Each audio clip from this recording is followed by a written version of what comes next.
Transport mafia کے گرد گھیرا تنگ۔ آزاد کشمیر کے وزیر ٹرانسپورٹ جاوید بھٹ نے جگہ جگہ چھاپے مارنا شروع کر دیے، مسافروں سے خود گفتگو کی اور مسافروں سے ٹرانسپورٹ کے متعلق شکایات اور مسائل سنے۔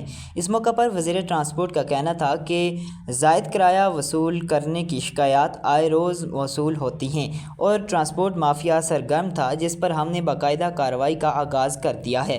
اب زائد کرایہ موصول کرنے والوں کو جرمانے بھی کیے جائیں گے اور ڈرائیور حضرات کے لائسنس بھی منسوخ کیے جائیں گے۔ اصل بات یہ ہمارے جو محکمے ہیں اس میں بڑے آستین کے ساتھ بیٹھے ہوئے ہیں، جیسے ہمارے ٹرانسپورٹ میں تھے ان کو میں نے ختم کیا اللہ کی مہربانی سے۔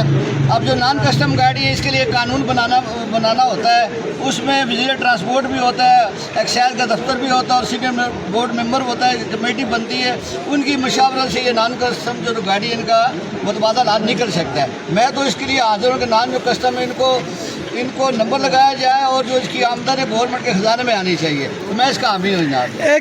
میری ٹیم آ رہی ہے، میرا فرض بنتا ہے، اگر منسٹر نہیں روکا، میں ایک مزدور کا منسٹر نہیں ہوں، میں مزدوروں کے ساتھ ہوں۔ دیکھیں جی، میں آپ بات سنیں جی، میں پہلی بات تو میں اپنے آپ کو منسٹر نہیں سمجھتا کہ عوام کا خادم ہوتا ہے، جو سلیکٹ ہو کر آتا ہے عوام کا خادم مرسل ہوتا ہے۔ بات یہ دوسرا، میں اپنی توہین نہیں سمجھتا، تو اگر کوئی لوگ باتیں کریں تو کیا ٹیم میری آ رہی ہے، تھوڑی آگے پیچھے لیٹ ہوگی، کل سے انشاءاللہ اس کو پراپر کریں گے۔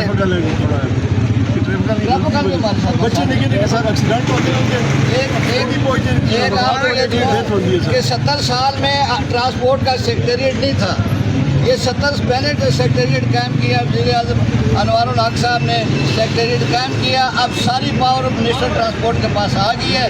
اب انشاءاللہ پہلے ڈی سی ہوتا تھا، کرایہ نامے وغیرہ سر، اب اپنے متحد سارا کچھ ہوگا۔